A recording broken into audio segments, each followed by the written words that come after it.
कल जो हमारी हेडिंग थी बेटा वो थी निलंबन। लिखिए निलंबन में लिखो। निलंबन में लिखना कुछ जीव ऐसे होते हैं, कुछ जीव ऐसे होते हैं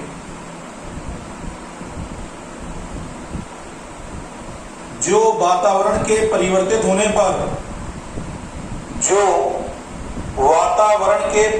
होने पर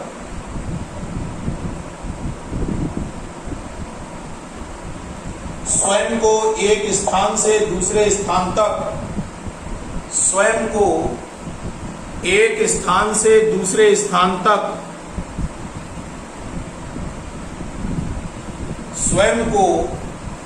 एक स्थान से दूसरे स्थान तक ले जाने का कार्य नहीं कर पाते।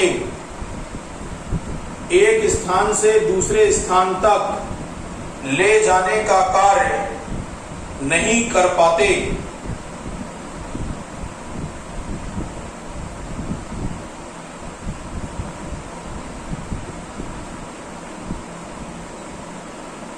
फुल स्टॉप लगा देना।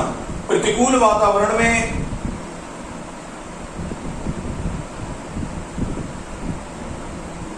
यह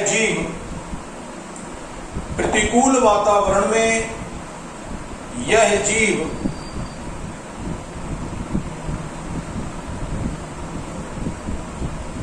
विशेष प्रकार की क्रियाओं के द्वारा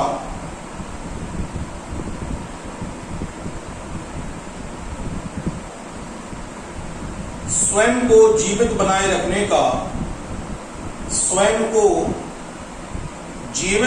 रखने का कार्य करते हैं।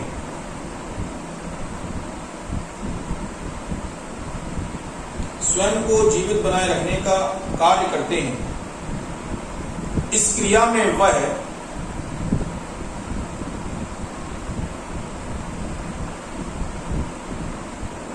विशेष प्रकार के कार्यों को करते हैं।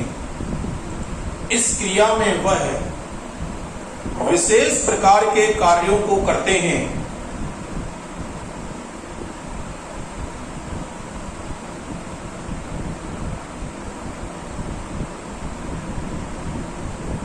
जीवों में होने वाली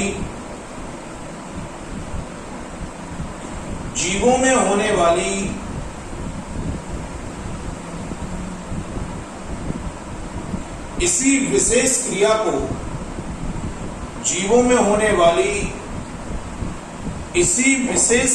को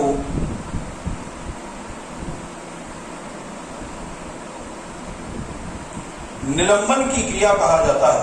जीवों में होने वाली इसी विशेष क्रिया को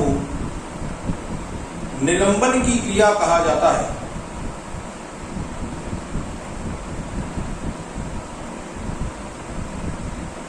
जैसे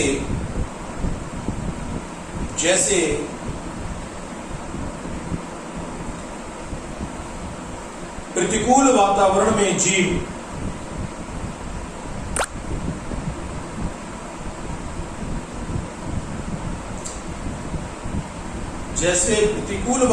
में जीव कोष्टक में लिख लेना जीवाणु अपने चारों ओर एक मोटी भित्ति के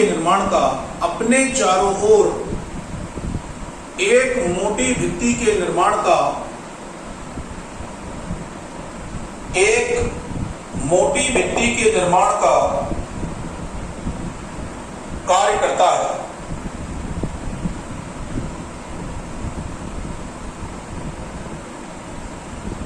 और अनुकूल वातावरण आने पर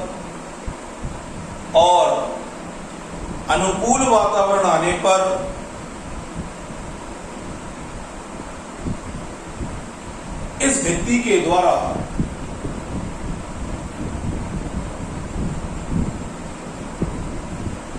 बीजाणुओं के निर्माण का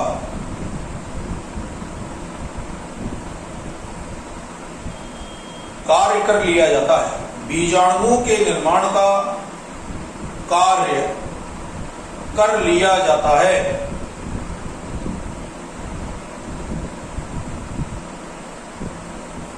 देखो बोर्ड पे देखना, बोर्ड पे निलंबन की क्रिया के बारे में बात कर रहे हैं हम। भाई हमारा टॉपिक आज का सबसे पहला टॉपिक निलंबन या सस्पेंशन है। निलंबन की क्रिया या सस्पेंशन की क्रिया में होता क्या है कि भैया कुछ जीव हमारे बेचारे ऐसे होते हैं, कुछ जीव ऐसे होते हैं कि जब वातावरण प्रतिकूल होता है तब यह जीव पाए जाने वाले प्रतिकूल वातावरण में एक स्थान से दूसरे स्थान तक जाने का कार्य नहीं कर पाते। अब इस प्रतिकूल वातावरण में इन जीवों को जीवित रहने का कार्य करना होता है।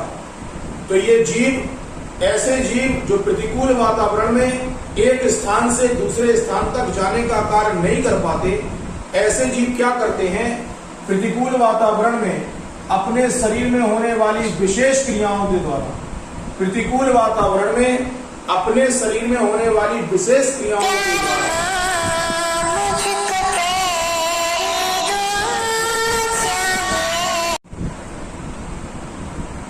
तो देखो ये जो निलंबन की क्रिया होती है, निलंबन की क्रिया में जो पाए जाने वाले प्रमुख रूप से कुछ जीव होते हैं ना, ये कुछ जीव क्या करते हैं, जब वातावरण प्रतिकूल अवस्था के अंतर्गत होने का कार्य करता है तो प्रतिकूल अवस्था में ये पाए जाने वाले जीव जो होते हैं यह प्रमुख रूप से एक स्थान से दूसरे स्थान तक जाने का कार्य नहीं कर पाते।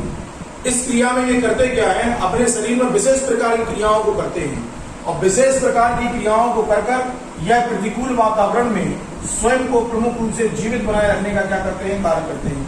प्रतिकूल वातावरण में स्वयं को जीवित बनाए रखने का क्या करते हैं, कार्य करते हैं।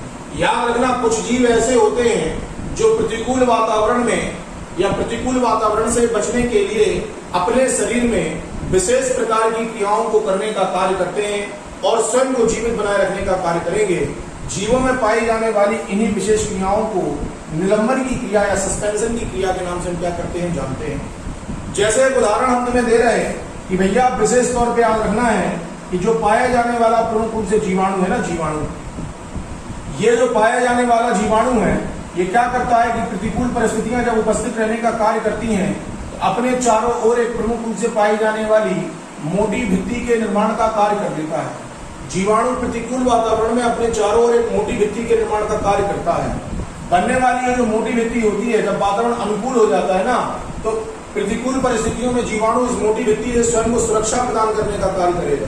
और जब प्रमुख रूप से पाए जाने वाला वातावरण अनुकूल हो जाता है, अनुकूल वातावरण आने पर इसी मोटी भित्ति के द्वारा यह प्रमुख रूप से पाए जाने वाले बीजाणु के निर्माण का कार्य करता है और प्रमुख रूप से इसके द्वारा नए जीव के निर्माण का कार्य कर लिया जाता है।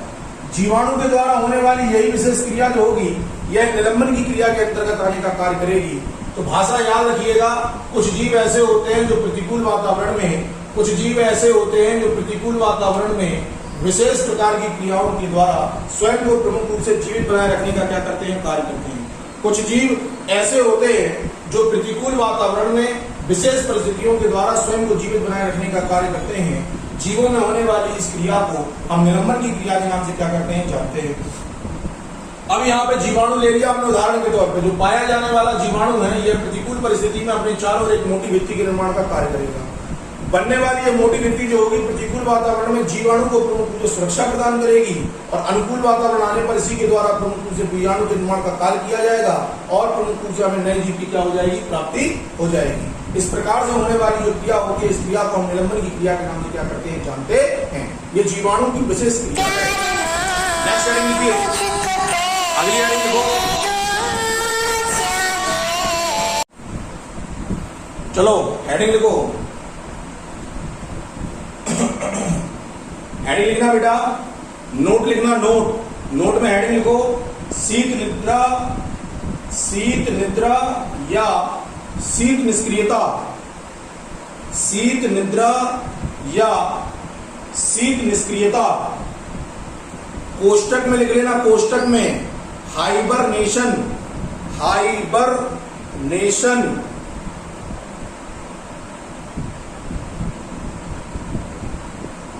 लिखना है इसमें, कुछ जीव ऐसे होते हैं,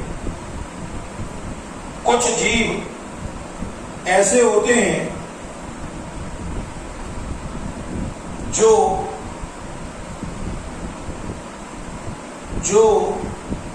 सर्दी से बचने के लिए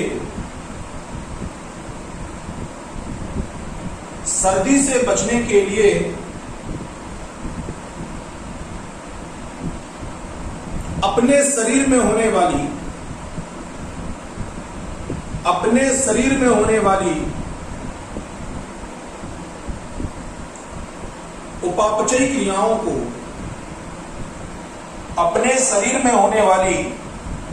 उपापचयी क्रियाओं को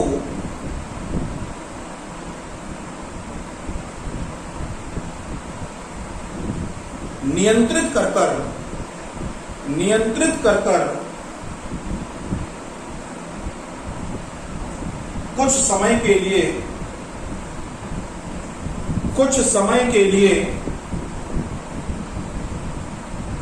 सुसुप्त अवस्था में चले जाते हैं।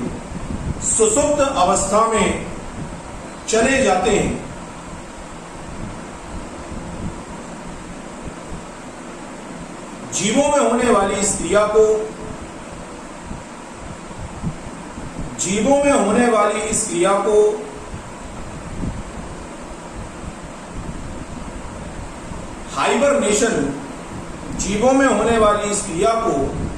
हाइबरनेशन या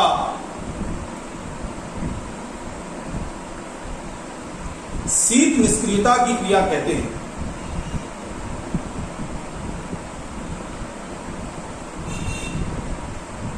जैसे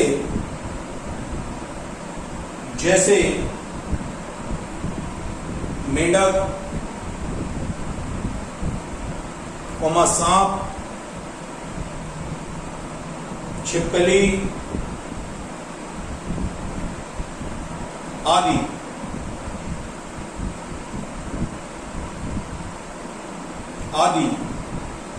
देखो नोट समझो, नोट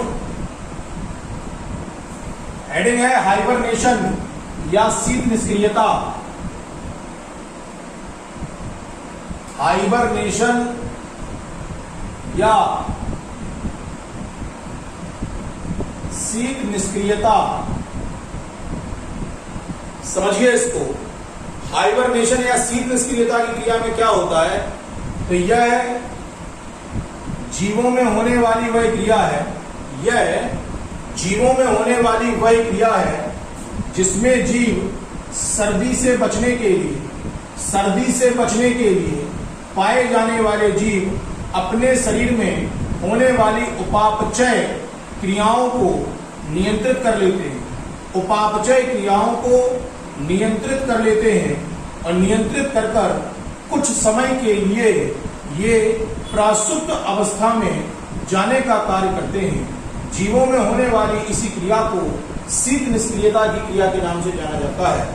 याद रखिएगा, शीत निष्क्रियता की क्रिया के अंतर्गत आपने लिखा, शीत निष्क्रियता की क्रिया में है यह जीवों में होने वाली वह क्रिया है जिसमें पाए जाने वाले जीव सर्दी या ठंड से बचने के लिए अपने शरीर में होने वाली उपापचयी क्रियाओं को नियंत्रित कर प्रासुप्त अवस्था में जाने का कार्य करते हैं। जीवों में होने वाली इसी क्रिया को हम शीत निष्क्रियता की क्रिया के नाम से क्या करते हैं, जानते हैं।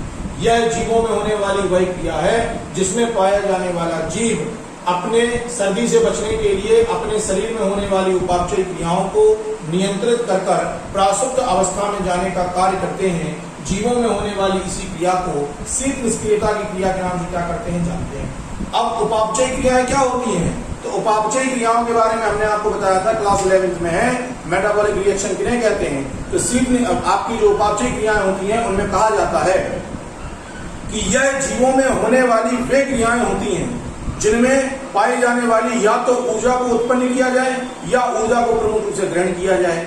इन क्रियाओं को हम प्रमुख रूप से उपापचयी क्रिया के नाम से जानते हैं। जैसे हम श्वसन कर रहे हैं, श्वसन उपापचयी क्रिया है। हमारे शरीर के अंतर्गत पाए जाने वाले मूत्र को उत्सर्जन करने की क्रिया उपापचयी क्रिया है। हमारे शरीर के अंतर्गत होने वाली तंत्रिका तंत्र के जो संवेदनाओं की क्रिया होती है वह एक उपापचयी क्रिया है। मतलब वे सभी क्रियाएं, पाचन हो गया, सब कुछ, ये सभी क्रियाएं प्रमुख रूप से उपापचयी क्रियाओं के अंतर्गत आती हैं। तो ये जीव क्या करते हैं, कुछ समय के लिए प्रमुख रूप से अपनी उपापचयी क्रियाओं को धीमा कर देते हैं, उनकी गति को प्रमुख रूप से कम कर लेते हैं, और कम करने के बाद प्रासुप्त, प्रासुप्त मतलब क्या होता है, निष्क्रिय हो जाते हैं, मतलब कोई कार्य नहीं करते और प्रमुख रूप से क्या हो जाते हैं, सो जाते हैं। ये जो पाई जाने वाली क्रिया होती है, इस क्रिया को हम प्रमुख रूप से प्रासुप्तता की क्रिया कहते हैं। तो जब कोई जीव अपने शरीर में होने वाली उपापचयी क्रियाओं को नियंत्रित कर प्रमुख रूप से क्या करे, प्रासुप्त अवस्था को धारण करने का कार्य करे, तो जीवों में होने वाली यह जो क्रिया होती है, इसी क्रिया को हम प्रमुख रूप से आपसी निष्क्रियता या हाइबरनेशन की क्रिया के नाम से क्या करते हैं, जानते हैं। हमने अपने घरों के अंतर्गत देख के रखा है कि भैया छिपकली है, पाए जाने वाली प्रमुख रूप से छिपकली क्या करती है, छिपकली जब बहुत ज्यादा सर्दी हो जाती है तो छिपकली क्या करती है, अपने शरीर की क्रियाओं को कर लेती है नियंत्रित, और प्रमुख रूप से पाए जाने वाले किसी कोने में जाएगी और अंधकार में जाकर प्रमुख रूप से क्या होती है, अपनी क्रियाओं को नियंत्रित कर सुषुप्त अवस्था में चली जाती है, अपनी क्रियाओं को कम कर लेगी और सुषुप्त अवस्था में जाने की जो क्रिया है छिपकली की, इसी क्रिया को हम प्रमुख रूप से हाइबरनेशन की क्रिया के नाम से क्या करते हैं, जानते हैं। चलो एक और नोट लिखो नीचे से। हाँ बोलो।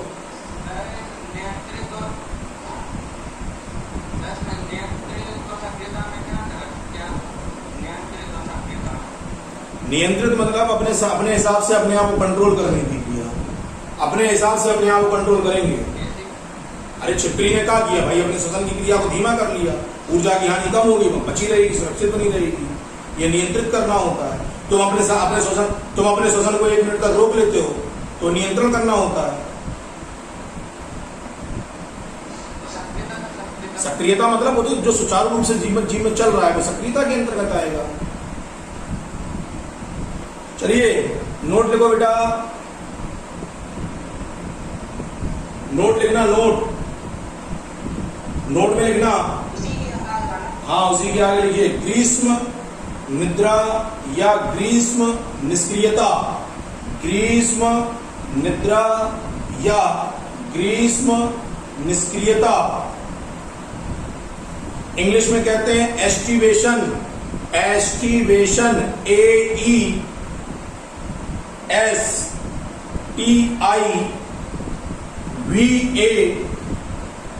AESTIVATION,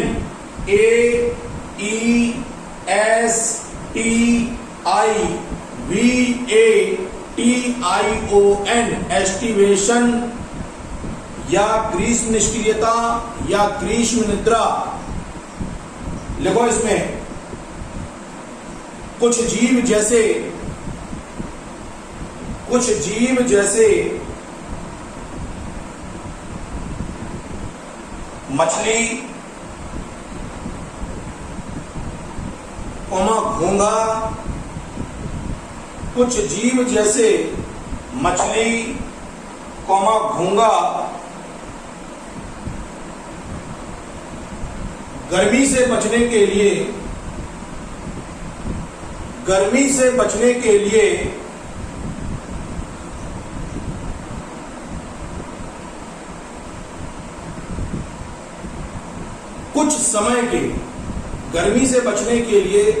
कुछ समय के लिए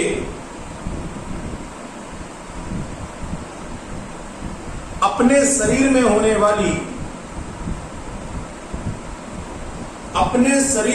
वाली उपापचय क्रियाओं को नियंत्रित कर अपने शरीर में होने वाली उपापचयी क्रियाओं को नियंत्रित कर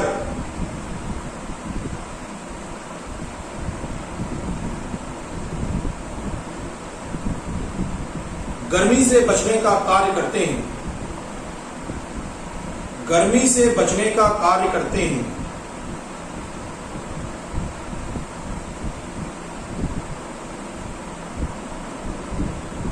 जीवों में होने वाली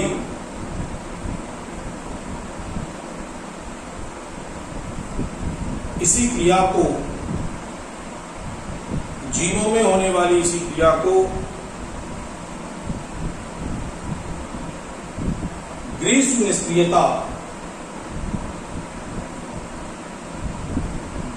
निष्क्रियता की क्रिया कहा जाता है।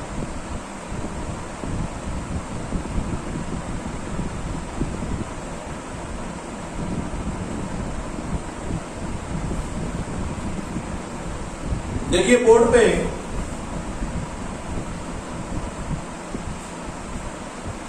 देखना, हम ग्रीष्म निष्क्रियता के बारे में बात कर रहे हैं। एस्टिवेशन, इंग्लिश में इसको एस्टिवेशन, ग्रीष्म निष्क्रियता या ग्रीष्म निष्क्रियता की क्रिया में क्या होता है, कुछ जीव ऐसे होते हैं, जैसे हमने प्रमुख रूप से पाई जाने वाली मछली में इस क्रिया को देखा है। इसी प्रकार से पाया जाने वाला एक जीव होता है, इसको कहते हैं घोंघा या सीपी कहा जाता है, जो बजरियों में निकलने का कार्य करता है। शंख जिसको आप कहते हैं, सीपी जो होती है इस प्रकार से प्रमुख रूप से बंद रहने का कार्य करती है।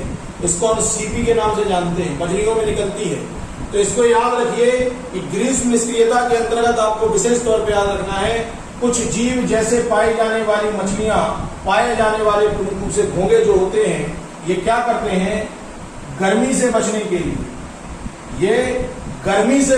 लिए अपने शरीर में होने वाली उपापचयी क्रियाओं को धीमा कर देते हैं, अपने शरीर में होने वाली उपापचयी क्रियाओं की गति को धीमा कर देते हैं और प्रमुख रूप से जीवित बने रहने का कार्य करते हैं। अपने शरीर में होने वाली उपापचयी क्रियाओं को धीमा कर देंगे और स्वयं को जीवित बनाए रखने का कार्य करेंगे।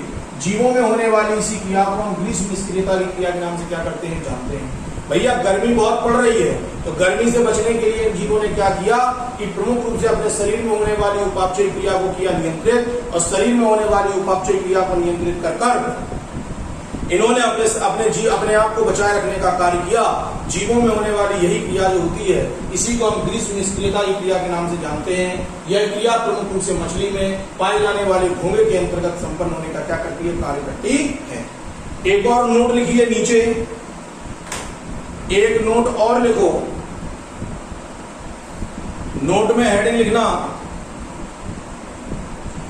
नोट में हेडिंग लिखना, उपरति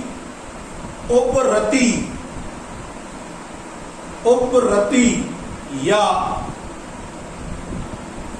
डायापाज,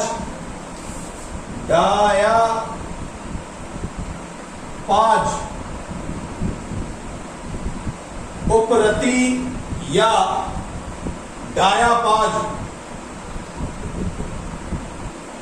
डायापाज लिखना इसमें। इसके अंतर्गत तालाबों, झीलों में पाए जाने वाले, तालाबों झीलों में पाए जाने वाले प्राणी प्लावक आते हैं।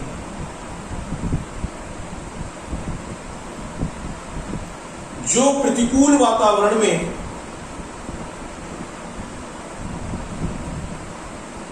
स्वयं को निष्क्रिय कर जो प्रतिकूल वातावरण में स्वयं को निष्क्रिय कर जीवित बनाए रखने का कार्य करते हैं।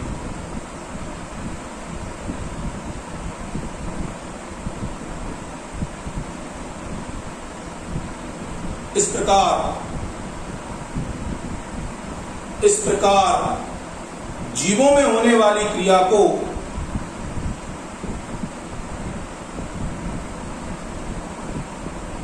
उपरति या डायपास कहा जाता है। उपरति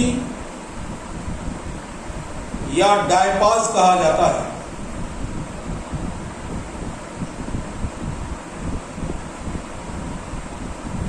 देखो, कुछ प्राणी प्लावक जो जल में, तालाब में जो कीड़े मकोड़े पाए जाते हैं छोटे छोटे से, उनको हम प्रमुख रूप से प्राणी प्लावक या पादप प्लावक कहते हैं।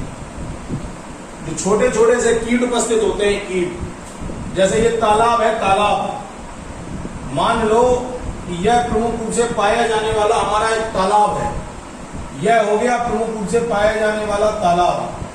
अब इसमें कोई छोटे छोटे कीड़े मकोड़े जो हैं, जिनको हम प्रमुख रूप से पाए जाने वाले पादप प्लावक के नाम से जानते हैं, या इनको हम प्रमुख रूप से पाए जाने वाले जंतु प्लावक के नाम से जानते हैं। तो ये पादप प्लावक तथा जंतु प्लावक क्या करते हैं, जब प्रमुख रूप से तालाब धीमे धीमे सूखने लगता है, पानी कम होने लगता है, तो ये पाए जाने वाले जीव जैसे जैसे प्रमुख रूप से पानी कम होने का कार्य करता जाएगा, ये जो पाए जाने वाले जीव है ना, यह अपने आप को सुरक्षित करने के लिए किसी विशेष स्थान पर, स्वयं को बचाए रखने के लिए किसी विशेष स्थान पर क्या करेंगे, छिपकर बैठ जाएंगे और अपनी प्रमुख रूप से क्रियाओं को धीमा कर लेंगे। तो इस प्रकार से पाए जाने वाले पादप प्लावक या जंतु प्लावक में होने वाली यह जो क्रिया होती है, इसी क्रिया को आप प्रमुख रूप से पाए जाने वाली उपरति या प्रमुख रूप से पाए जाने वाले डायापास की क्रिया के नाम से क्या करते हैं, जानते हैं। इसी क्रिया को हम उपरति या डायापास की क्रिया के नाम से क्या करेंगे, जानेंगे। देखो, सर्दी के कारण निष्क्रियता हुई तो शीत निष्क्रियता, गर्मी के कारण निष्क्रियता हुई तो ग्रीष्म निष्क्रियता, और पाए जाने वाले तालाब के सूखने के कारण पादप प्लावक और जंतु प्लावक में होने वाली ये जो क्रिया होती है, इसको हम प्रमुख रूप से उपरति या डायपास की क्रिया के नाम से क्या करते हैं, जानते हैं। ये प्रमुख रूप से छोटे कीड़े मकोड़े जो होते हैं, जो प्रमुख रूप से तालाब के अंतर्गत उपस्थित रहने का कार्य करते हैं। जब तालाब सूखने लगता है तो उससे बचने के लिए, प्रतिकूल परिस्थिति में बचने के लिए, या प्रमुख रूप से अपनी क्रियाओं को रोककर प्रमुख रूप से कुछ समय के लिए क्या हो जाते हैं, सुसुप्त अवस्था में जाने का कार्य करते हैं। इस प्रकार से पादप प्लावक और जंतु प्लावक में होने वाली यह क्रिया होती है, इस क्रिया को हम प्रमुख रूप से डायपास की क्रिया या उपरति की क्रिया के नाम से क्या करते हैं, जानते हैं। चलिए नेक्स्ट हेडिंग लिखो, मेन हेडिंग में। हाँ बोलो बोलो बोलो। हैं?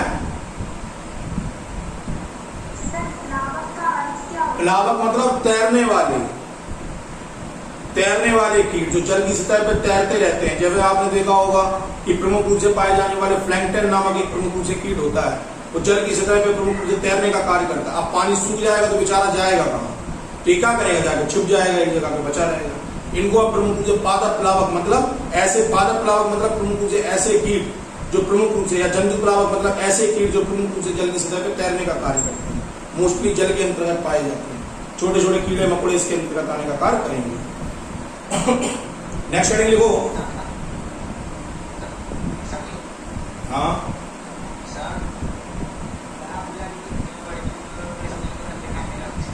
है?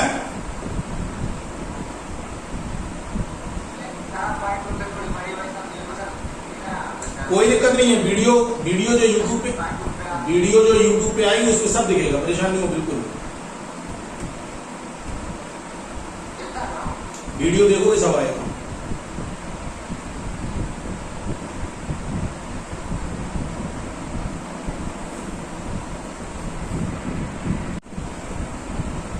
चलिए नेक्स्ट हेडिंग लिखो, पारिस्थितिक अनुकूलन।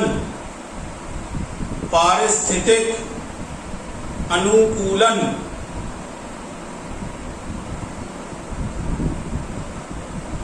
लिखना इसमें। जीव जिस वातावरण में निवास करने का कार्य करता है, जीव जिस वातावरण में निवास करने का कार्य करता है, जीव जिस वातावरण में निवास करने का कार्य करता है, उस वातावरण का जीव पर सीधा प्रभाव देखने को मिलता है।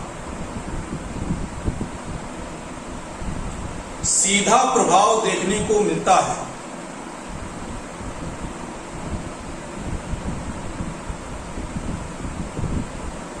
जिसके कारण जीव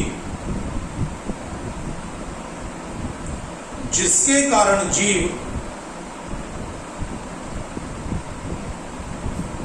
लगातार स्वयं को परिवर्तित करने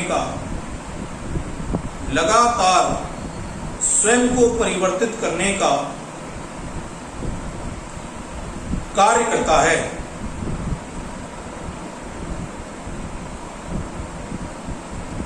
और परिवर्तित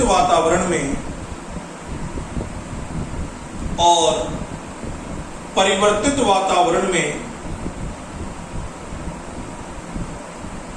सफलतापूर्वक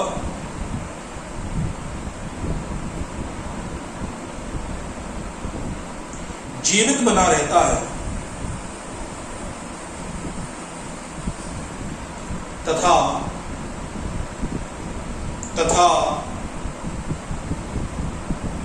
अपनी जाति में लगातार वृद्धि करने का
लगातार अपनी जाति में वृद्धि करने का कार्य करता है।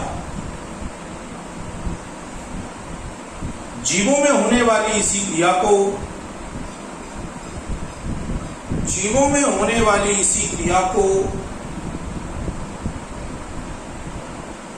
अनुकूलन की क्रिया कहा जाता है।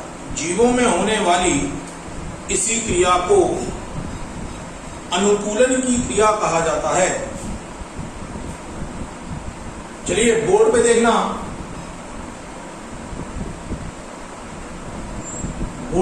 बेटा, हम अनुकूलन की क्रिया के बारे में बात कर रहे हैं। अनुकूलन, जो अनुकूलन की क्रिया है, अनुकूलन की क्रिया के अंतर्गत आता है। यह प्रमुख रूप से पाए जाने वाले जीवों में होने वाली वह क्रिया है जिसके आधार पर जीव परिवर्तित वातावरण में, जीव के चारों ओर का जो पाया जाने वाला वातावरण है ना, ये लगातार परिवर्तित होने का कार्य करता रहता है। तो जीव के चारों ओर पाए जाने वाले वातावरण में लगातार होने वाले परिवर्तन के कारण प्रमुख रूप से पाया जाने वाला जीव जो है वह भी स्वयं को प्रमुख रूप से लगातार परिवर्तित करने का कार्य करता रहता है।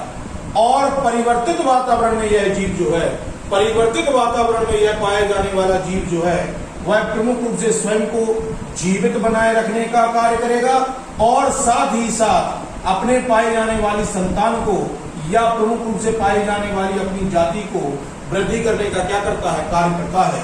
जीवों में होने वाली इसी क्रिया को हम प्रमुख रूप से पाए जाने वाले अनुकूलन की क्रिया के नाम से क्या करते हैं, जानते हैं। याद रखना, अनुकूलन की क्रिया में आप बात कर रहे हैं। अनुकूलन की क्रिया में आपने देखा जीव जिस वातावरण में रहने का कार्य करता है वह वातावरण उस जीव को लगातार प्रभावित करने का कार्य करता है। परिवर्तित होने वाले वातावरण में प्रमुख रूप से पाया जाने वाला जीव स्वयं को जीवित बनाए रखने के लिए लगातार स्वयं में परिवर्तन करने का कार्य करता है और इस आधार पर वह परिवर्तित वातावरण में जीवित बना रहता है और साथ ही साथ अपनी पाई जाने वाली जाति को या जाति में वृद्धि करने का कार्य भी करता है। जीवों में होने वाली इसी क्रिया को हम प्रमुख रूप से अनुकूलन की क्रिया के नाम से क्या करते हैं, जानते हैं। यह जीवों में होने वाली प्रमुख रूप से अनुकूलन की क्रिया के नाम से जाना जाएगा। फिर से देख लो, अनुकूलन क्या है? तो जीव जिस वातावरण में रहने का कार्य करता है, यह वातावरण उस जीव पर प्रमुख रूप से लगातार प्रभाव डालने का कार्य करता है तथा पाए जाने वाले इस वातावरण में लगातार परिवर्तन होते रहते हैं, जिसके कारण जीव स्वयं को परिवर्तित कर प्रमुख रूप से परिवर्तित वातावरण में जीवित बना रहता है और साथ ही साथ अपनी पाई जाने वाली जाति की या पाई जाने वाली अपनी जाति को बढ़ाने का भी कार्य करता है। जीवों में होने वाली प्रमुख रूप से यही क्रिया जो होती है, इसी क्रिया को हम प्रमुख रूप से अनुकूलन की क्रिया के नाम से क्या करते हैं, जानते हैं। नेक्स्ट हेडिंग लिखो, इसी में लिखना, नेक्स्ट हेडिंग में इसी में लिखना, नीचे से इसी में लिखना, नीचे से इसी में लिखना, नीचे से आप नीचे से लिखो बेटा। पारिस्थितिक अनुकूलन के आधार पर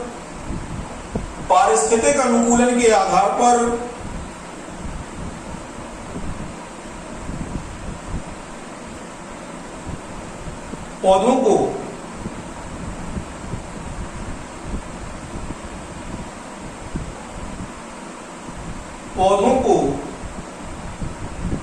निम्नलिखित 4 भागों में बांटा जाता है। निम्नलिखित 4 भागों में बांटा जाता है।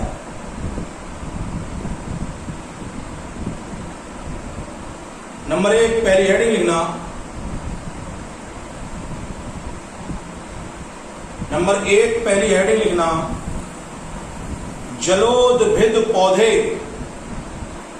जलोदभिद पौधे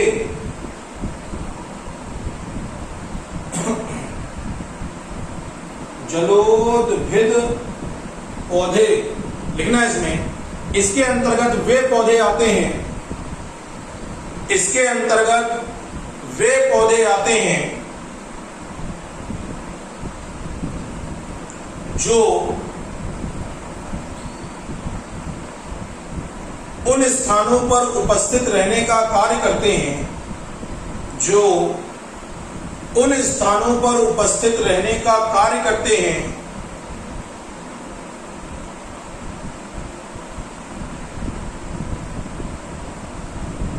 जहां की मृदाओं में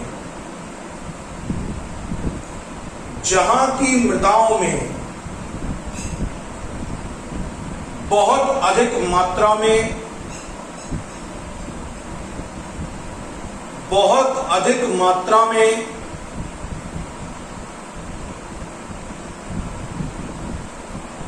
जल पाया जाता है। बहुत अधिक मात्रा में जल पाया जाता है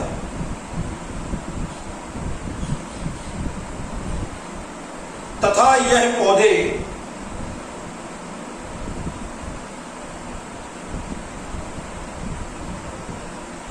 जल में डूबे रहने का कार्य करते हैं तथा यह पौधे जल में डूबे रहने का कार्य करते हैं।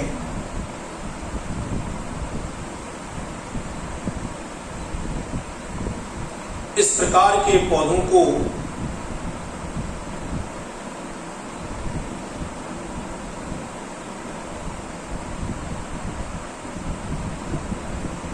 जलोदभिद पौधे कहा जाता है। इस प्रकार के पौधों को जलोदभिद पौधे कहा जाता है।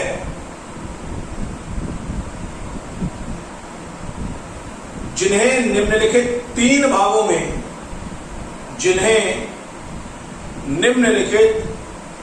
भागों में बांटा जाता है।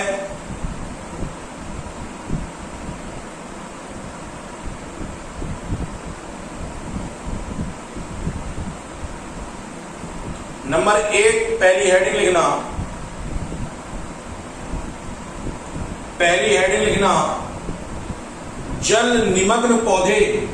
जल निमग्न पौधे। जल निमग्न पौधे।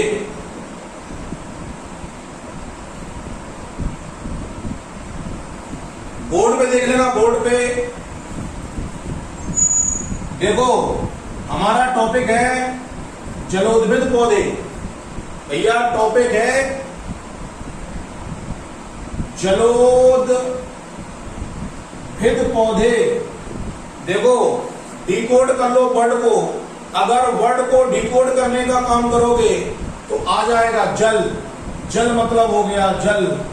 और उद्भिद, उद्भिद का मतलब होता है उत्पन्न होने वाले, मतलब ऐसे स्थानों पर इनकी उत्पत्ति होगी।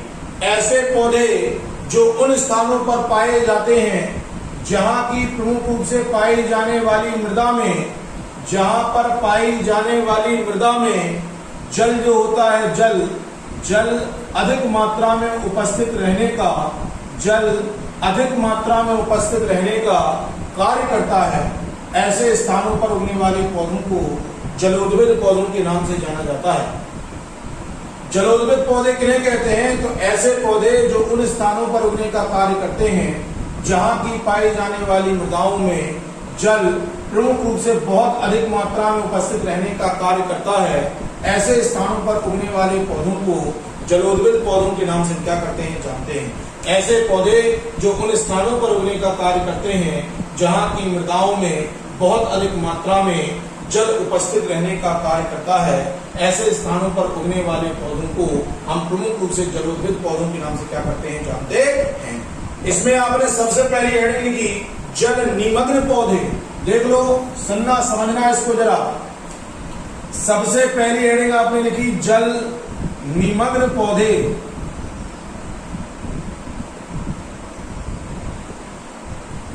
जल निमग्न पौधे। देखो जल का मतलब जल, नी का मतलब नीचे, और मग्न का मतलब होता है डूबे हुए, और पौधे का मतलब हो गया पौधे। ऐसे पौधे जो जल के नीचे डूबे रहने का कार्य करें, मतलब इनका जड़, तना, पत्ती सब का सब प्रमुख रूप से पाए जाने वाले जल के नीचे डूबे रहने का कार्य करेगा। इस प्रकार के पाए जाने वाले पौधों को जल निमग्न पौधों के नाम से क्या करते हैं जानते हैं। याद रखना जल निमग्न पौधे किन्हें कहते हैं? तो ऐसे पौधे जो प्रमुख रूप से पाए जाने वाले जल के नीचे डूबे रहने का कार्य करते हैं। इनकी जड़, तना, पत्ती सब का सब प्रमुख रूप से जल के नीचे डूबे रहने का कार्य करेगा। इस प्रकार के पाए जाने वाले पौधों को हम जल निमग्न पौधों के नाम से बेटा क्या करते हैं जानते हैं। लिख लो बेटा, जल निमग्न पौधे में लिखो। देखना इसके अंतर्गत वे पौधे आते हैं, इसके अंतर्गत वे पौधे आते हैं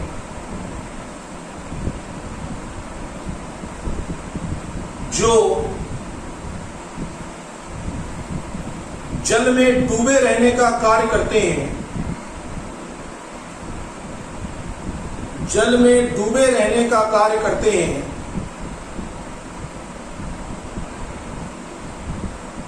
इन पौधों की जड़, तना, पत्ती, जड़, तना, पत्ती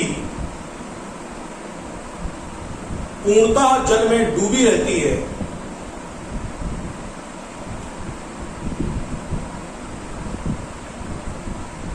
इन पौधों को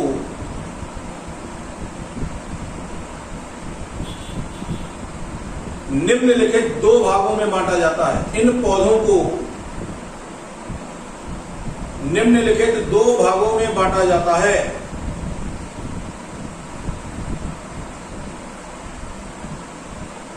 नंबर 1, पहली हेडिंग लिखना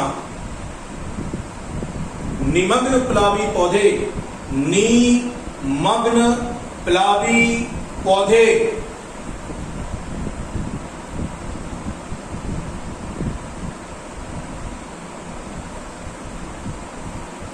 लिखना है इसमें, इसके अंतर्गत वे पौधे आते हैं, इसके अंतर्गत वे पौधे आते हैं जिनमें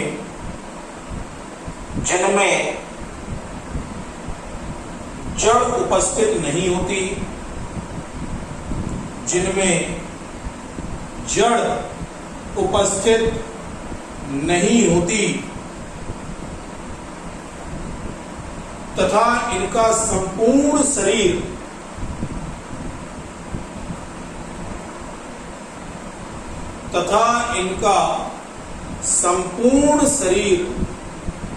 जल में डूबा रहता है।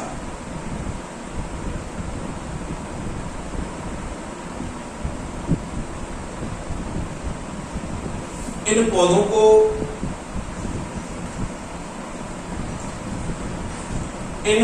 को निमग्न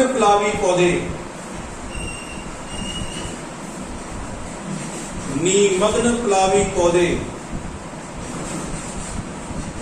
कहा जाता है। जैसे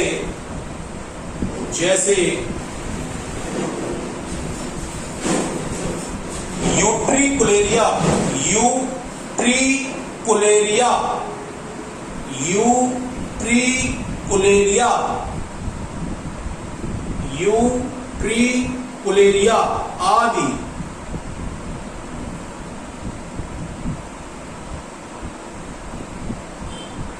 अब देखो, जल निमग्न पौधे, जो हमारे जल निमग्न पौधे हैं ना भैया, जल निमग्न पौधे में सबसे पहली हेडिंग आती है निमग्न प्लावी पौधे। निमग्न प्लावी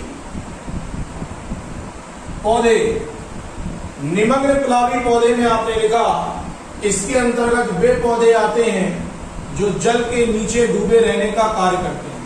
मतलब ये पौधे जो होंगे ये जल में नीचे की ओर डूबे रहने का कार्य करेंगे और इन पौधों में किसी भी प्रकार की पाई जाने वाली जड़ जो होती है, किसी भी प्रकार की पाई जाने वाली जड़ इन पौधों के अंतर्गत उपस्थित रहने का कार्य नहीं करती।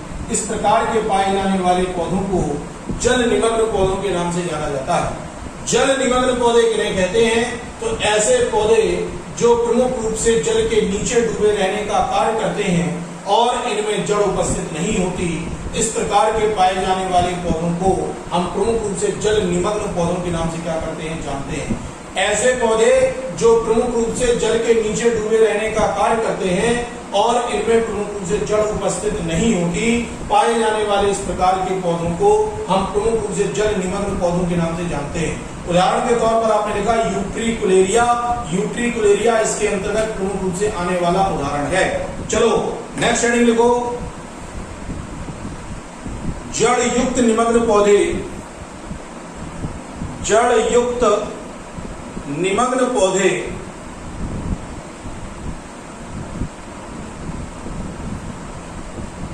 लिखना है इसमें। इसके अंतर्गत वे पौधे आते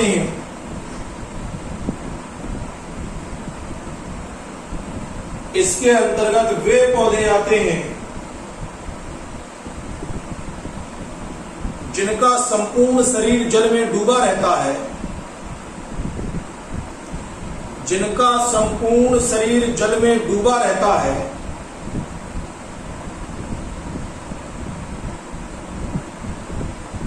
तथा इनकी जड़ें कीचड़ में धसे रहने का कार्य करती हैं तथा इनकी जड़ें कीचड़ में धसे रहने का कार्य करती हैं।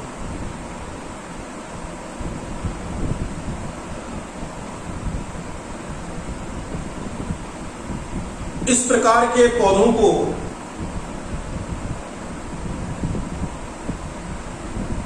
जड़ युक्त निमग्न पौधे, इस प्रकार के पौधों को जड़ युक्त निमग्न पौधे कहा जाता है।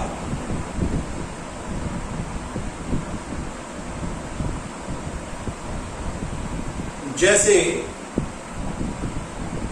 हाइड्रिला,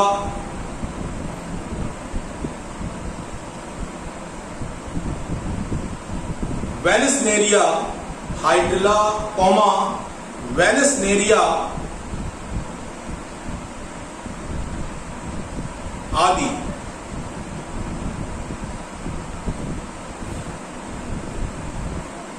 देखो सिंपल सी परिभाषाएं हैं, ये सब बहुत सिंपल टॉपिक है। लिखा है जड़ युक्त निमग्न पौधे,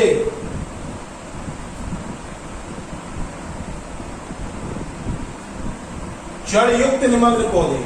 भैया जड़ युक्त निमग्न पौधे के अंतर्गत आपने लिखा, इसके अंतर्गत वे पौधे आएंगे, इसके अंतर्गत वे पौधे आते हैं जिनमें पाया जाने वाला संपूर्ण पौधा, पूरा का पूरा पौधा जो होगा ना, पूरा का पूरा प्रमुख रूप से पाया जाने वाला पौधा जल में डूबे रहने का कार्य करेगा। संपूर्ण पौधा जो होगा वह प्रमुख रूप से पाए जाने वाले जल के अंतर्गत डूबे रहने का कार्य करेगा, परंतु इन पौधों के अंतर्गत प्रमुख रूप से पाई जाने वाली जड़ उपस्थित रहती है जो प्रमुख रूप से कीचड़ के अंदर धंसे रहने का कार्य करती है, जो कीचड़ के अंदर धंसे रहने का कार्य करती है। इस प्रकार के पाए जाने वाले पौधों को जड़ युक्त निमग्न पौधों के नाम से क्या करते हैं, जानते हैं। जड़ युक्त निमग्न पौधे में याद रखना है, जड़ युक्त निमग्न पौधे किन्हें कहते हैं? तो ऐसे पौधे जिनका संपूर्ण शरीर जो है वह जल में डूबे रहने का कार्य करे और पाई जाने वाली प्रमुख रूप से इनमें जड़ जो है वह उपस्थित रहने का कार्य करती है, जो कीचड़ में धंसे रहने का कार्य करेगी। पाए जाने वाले इस प्रकार के पौधों को हम जड़ युक्त निमग्न पौधों के नाम से क्या करते हैं, जानते हैं। उदाहरण के तौर पर आपने प्रमुख रूप से हाइड्रिला को लिखने का कार्य किया, और वेलिस्नेरिया जो है, हाइड्रिला और वेलिस्नेरिया जो है, ये ऐसे पौधे हैं जिनमें जड़ें जो होती हैं कीचड़ में दबी रहती हैं और संपूर्ण शरीर जो होता है वो जल में डूबे रहने का क्या करता है, कार्य करता है। इस प्रकार के पाए जाने वाले पौधों को जड़ युक्त निमग्न पौधों के नाम से हम क्या करते हैं, जानते हैं। दूसरी हेडिंग लिखो, मेन हेडिंग की दूसरी हेडिंग, जलोद्भिद पौधों को 3 भागों में बांटा था। दूसरी हेडिंग लिखो प्लावी पौधे, प्लावी पौधे।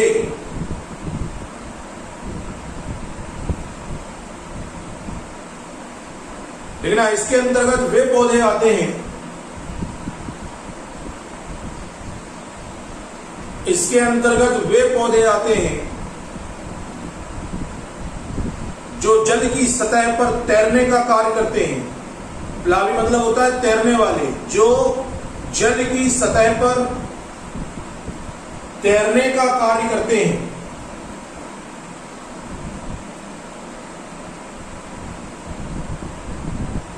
इस प्रकार के पौधों को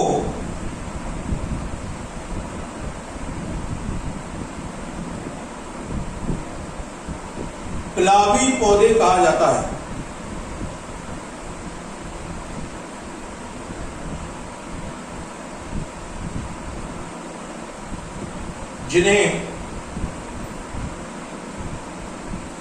जिन्हें निम्नलिखित 2 भागों में बांटा जाता है।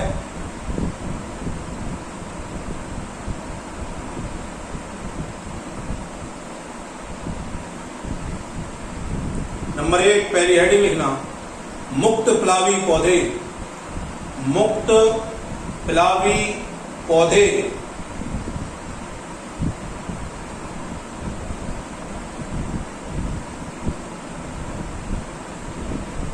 लिखना है इसमें, इसके अंतर्गत वे पौधे आते हैं,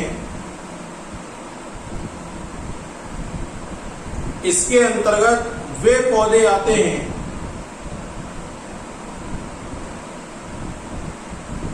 जो जल की सतह पर, जो जल की सतह पर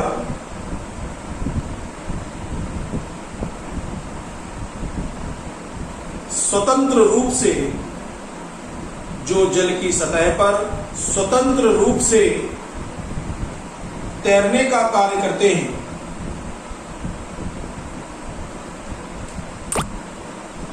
इन पौधों को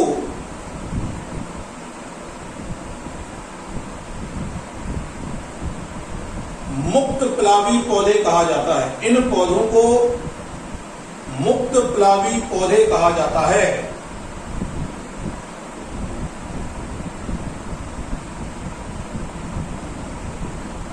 जैसे जैसे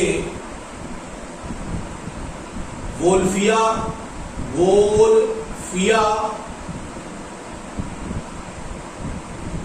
कोमा लेमना,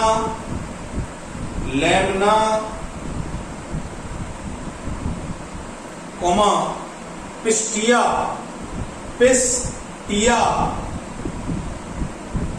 कोमा एजोला